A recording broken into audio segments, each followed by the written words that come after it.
Good to go? All right. I get one nod from a sea of double digits. I think, yes, that's all the permission I need. And I was looking at your lovely nod, Annetta, so thank you. All right. Okay, well, here we are. I mean, welcome back, everyone. I mean, this is it, our final. Thank you. Love to see your faces as well.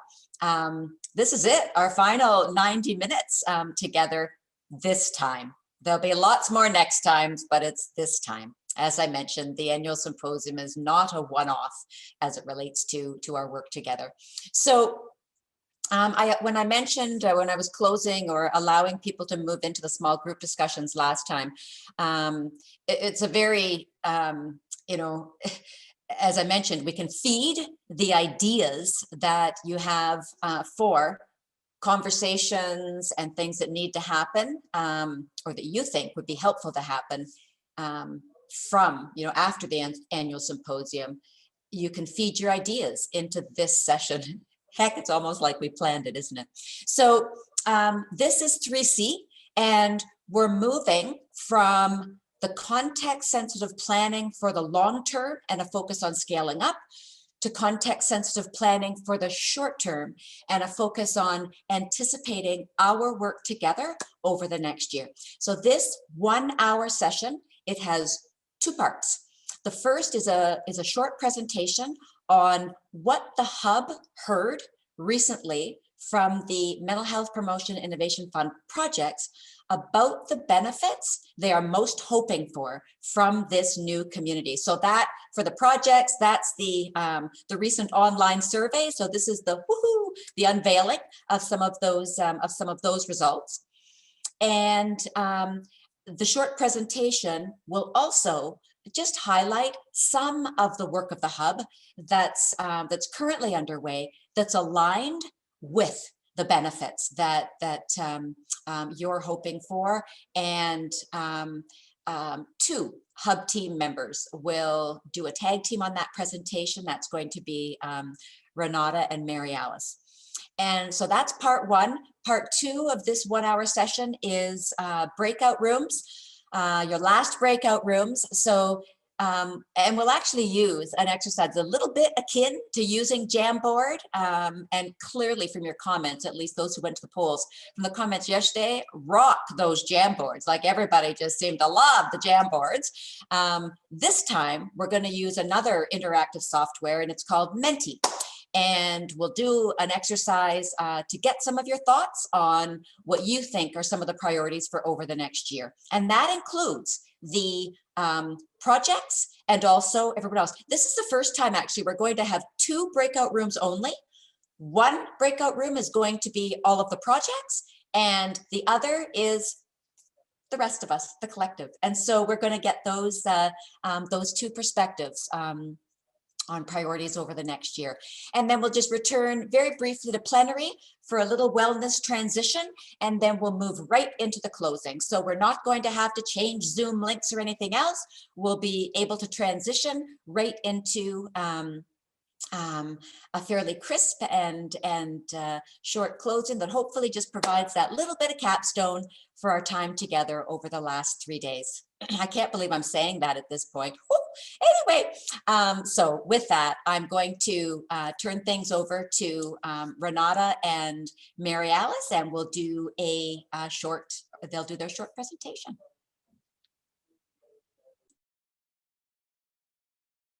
Lesson 1, unmute.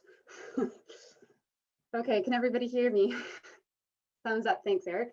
Okay, so thank you, Barb. So as she mentioned, I'm going to be talking a little bit just about a few select findings from the MHPIF Project Community Survey that was recently sent out. And then I'll be passing over to Mary Alice, who will be discussing a few upcoming Hub supports. Okay, so the purpose of this survey was first to just describe the new community of the MHPIF Phase 1 projects, to understand what members hope to gain from being part of that community, and finally to explore any existing connections or relationships between the projects. So this survey was sent to project team members from the MHPIF who were identified as either having a formal designated role to engage with other projects, or those who were team members that were expected to engage regularly with other projects through the hub. So a total of 29 people responded to the survey, and all 20 projects were represented. 1 to 3 members of each project team completed the survey, which led to a 73% response rate.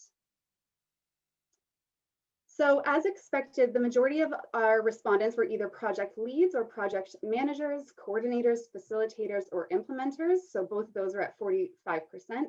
34% had roles in evaluation and research, and 17% in KTE. So in terms of other demographics, survey respondents had a mix of experience, with over half reporting over 10 years of experience in the field of child, youth, and mental health. They came from a variety of different sectors, so about a third came from education, a third from health, and another third from other fields like children's services and child welfare. Respondents' primary organizational affiliation was from university and colleges and NGOs. Okay. So I think we're on the next slide, Eric, or Annetta. I don't know who's controlling. Okay, perfect. So we asked respondents what experience and expertise they bring to the MHPIF community. So in terms of specific populations and settings, most reported expertise within community-based mental health promotion. Also around, or 45% reported expertise with immigrant, refugee, ethnocultural, and racialized groups, then followed by early years, school-based mental health, and Indigenous groups. Okay. So to help guide hub priorities, participants were asked about the benefits that they expect from being part of the MHPIF project community. And so they were asked to rank the level that they agreed or disagreed with a list of potential benefits underneath 4 general categories. So those categories included knowledge and skills, a sense of community, activities, and outcomes. So today we're presenting the top rated benefits for each of those categories. And the benefits that you'll see here listed each received a score of 4 or higher, an average score of 4 or higher, where 4 participants indicated that they agree, or 5 would have been strongly agree. So across all categories, ratings were consistently high, signaling to us that the projects were seeing some potential benefits from being part of this new community.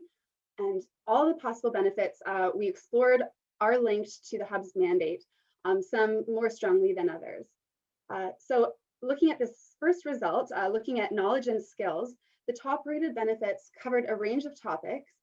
Some were specific to project development, including developing and implementing MHP interventions, building organizational partnerships, planning for scale up, and project communications. Others related to project evaluation and also to the overall context and environment for mental health promotion. These desired benefits align most directly with the hub's purpose that relates to capacity building. So now moving on to the next category of benefits, and these are related to building a sense of community. And again, this group of benefits aligns primarily with the hub's purpose of building community. And we think here there was a desire for acting on this purpose is reflected in what we've heard from the MHPIF project team members that did complete the survey. So what we heard from them is that they had interest in learning more about knowledge and experience of other projects, sharing that knowledge and experience, and connecting and building trust with other communities, which we continue to work towards. So the next category of benefits relates to activities. So these are activities that the hub might offer directly or may help to facilitate. And so the top rated items listed here, you can see align very clearly with all 3 core purposes of the hub. So the first core purpose is new knowledge development. And so here we're seeing that projects are very interested in contributing new knowledge across some or all MHPIF projects. Related to the purpose of building community and capacity, we're seeing that project members are wanting to make connections with other projects. They want to share and access relevant resources, and they want to participate in events such as the Symposium, for example. In terms of strengthening system supports for child youth mental health promotion, of high importance was the contribution to knowledge exchange that then helps to support child youth mental health promotion across Canada.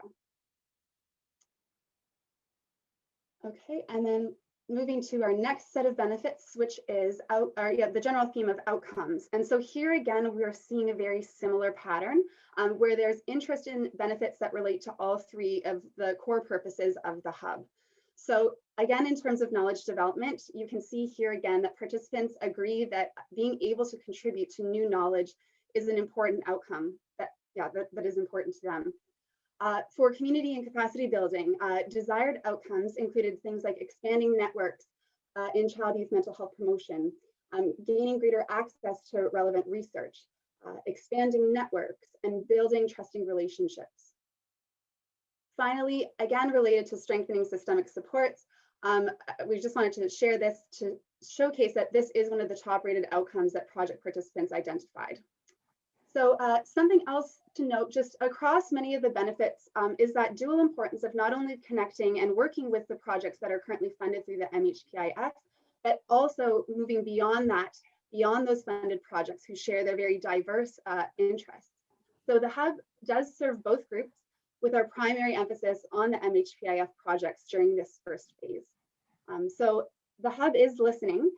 We have some supports underway that are aligned with the project desired benefits, and we are going to be using these findings, including continued discussions with you to help shape future supports. So now, I guess, related to implications for the hub, I will pass it on to Mary Alice, who is going to share a few hub supports that are currently underway.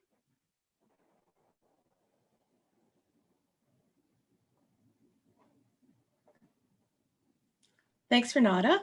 So I'm going to be covering the hub supports that are in progress already or are for the upcoming year, the final year of the first phase of the MHPIF. So as Renata highlighted, all these supports contribute to at least one of the hub's foci.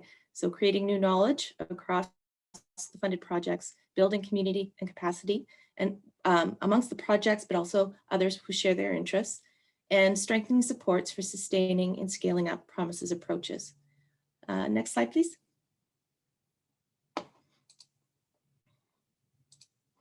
We focused on the pandemic context in our last session yesterday together. And so you heard many of the preliminary themes from our pandemic adaptation study and how they resonated with the panel yesterday. The project shared with us both unique and common experiences, and we've only begun to work with the rich material from our conversations with each project, and we're excited to look deeper and share learnings more broadly. We'll continue to work with the projects as the pandemic and responses to it continue to evolve, and I didn't say pivot, evolve, and as we turn attention more fully on recovery. Next slide, please. So we have learned so much from being with you in a virtual space over the last few days, and we'll use some of what we have learned to infuse our monthly webinar series with highly relevant and hopefully high interest topics. Some of these webinars will be specifically for the funded projects and relevant to the stages that they are in or approaching, and others will be open to include the broader child and youth mental health promotion community. Now, you may be thinking that I'm joking when I say that we'll begin planning our second annual symposium next week, and we are looking forward to a rest through this coming weekend.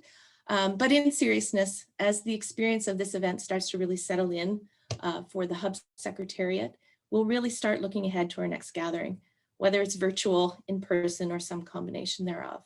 It's been great to have had a broadened community at this event because of the virtual nature.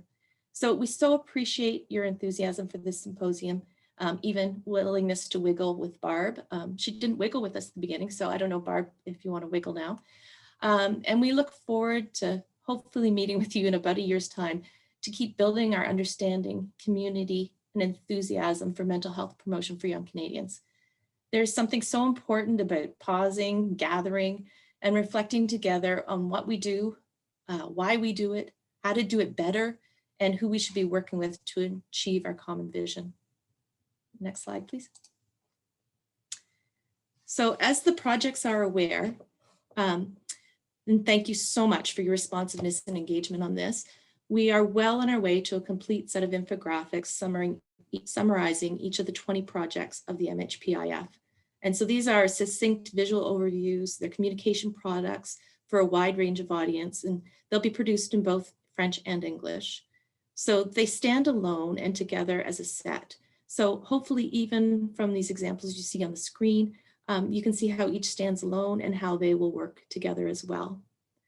So when this set is complete, they'll be posted on the KD Hub website and also be available to the projects to use as they wish. Next slide. Another upcoming Hub support is a toolkit tailored specifically to child and youth mental health promotion and aligned with the stages and needs of the MHPIF projects. We have no intention of replicating any of the many excellent tools already available for planning and evaluation. So the tailoring is key, and we hope to design tools of practical and timely value to the projects and others with shared interests. So formats may include worksheets, flowcharts, reflection tools, checklists, presentations, multimedia type things, all fit for purpose for what each tool is aiming to accomplish. The Hub benefits from the expertise of some outstanding consultants who are contributing to this toolkit. So initial tools will get at some of those under the waterline worldviews, as well as give practical help for developing and using theories of change, tracking project delivery, and evaluating outcomes. You know, at the Hub, we are looking forward to the next year. We're continuing to support the projects, helping to make connections, contributing to new knowledge, and ultimately participating in our shared work in improving the wellness of infants, children, and youth. And I think with that, I turn it back to Barb to tell you what we're doing next. Lovely, thank you. Okay, and you know what? And I will very momentarily just turn this over to Eric to, yeah, it's like a hot potatoes getting passed, isn't it? Because we are moving into just the two groups, as I mentioned. And Mary Alice, thank you for signaling the wellness wiggle. Yeah, we'll wiggle when we return to plenary, I promise.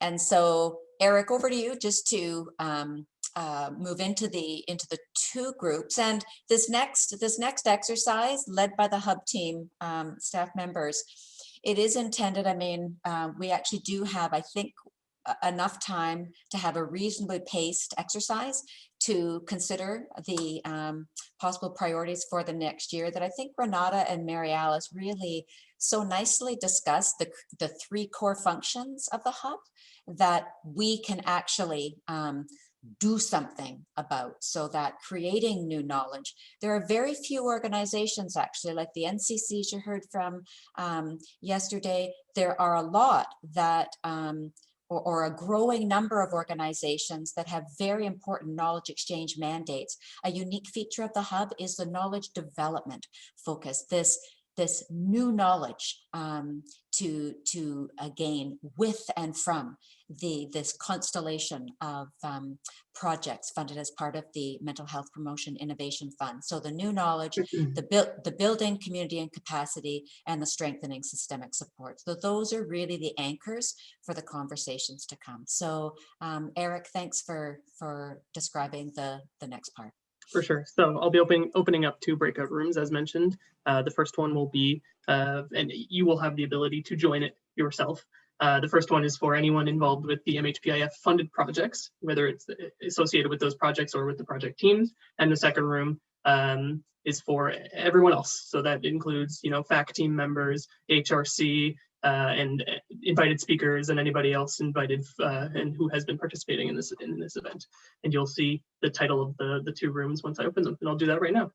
Et donc, si vous êtes un projet du FUPSM, s'il vous plaît, vous connectez à la première salle de discussion et tous les autres, la deuxième salle. Et si vous ne voyez pas cette option, je vous invite à écrire dans le chat, je vous mettrai dans la bonne salle.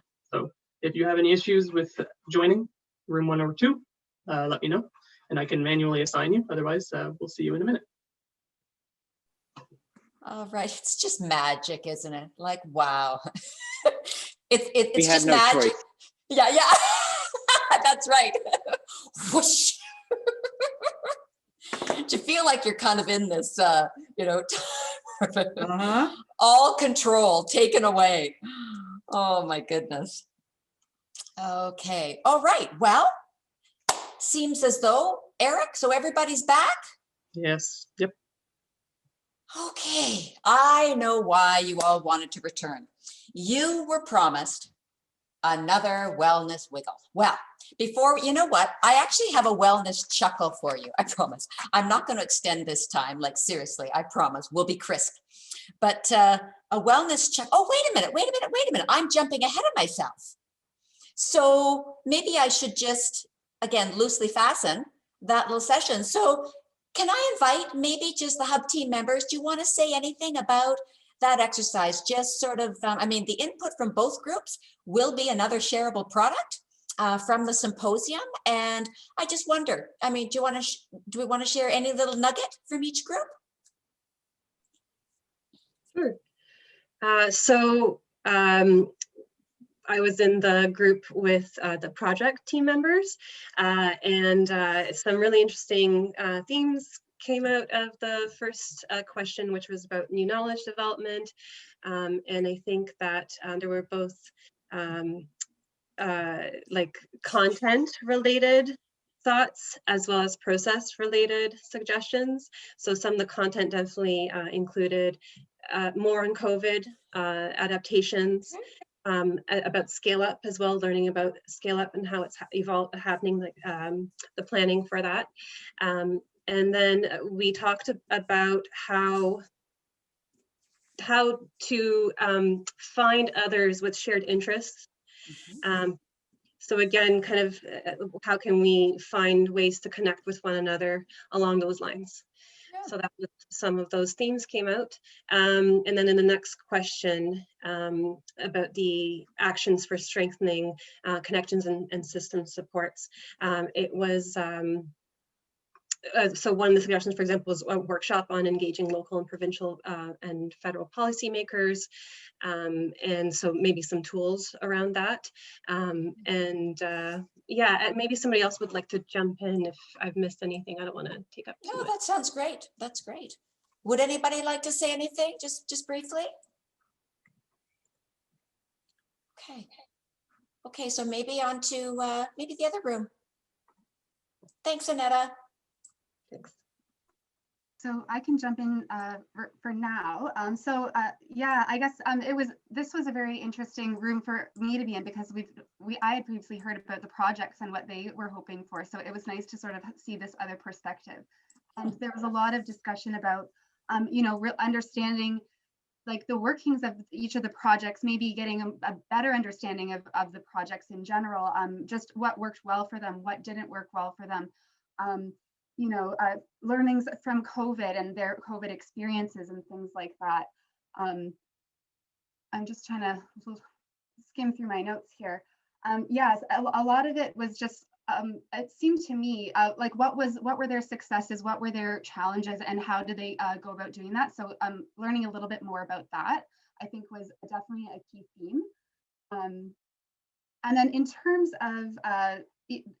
of actions, I think this there were a few common themes that this group in particular wanted to find ways to maintain connection, not only with the people who are at the symposium who have these common interests, but also across sectors. And even some ideas were shared about how do we even move beyond like even this like child youth mental health group here and extend that even further. So those were sort of the key themes that came out in my head. I'm not sure if Eric or anybody else from our group would like to chime in. Any little nuggets? That's great. That's actually really, it obviously really extended the conversation, picking up on some of the key themes from the symposium and moving beyond it. That's fantastic. And those will be, as I say, documented as part of a shareable product from the symposium. So thumbs up to all of you for that, for sure.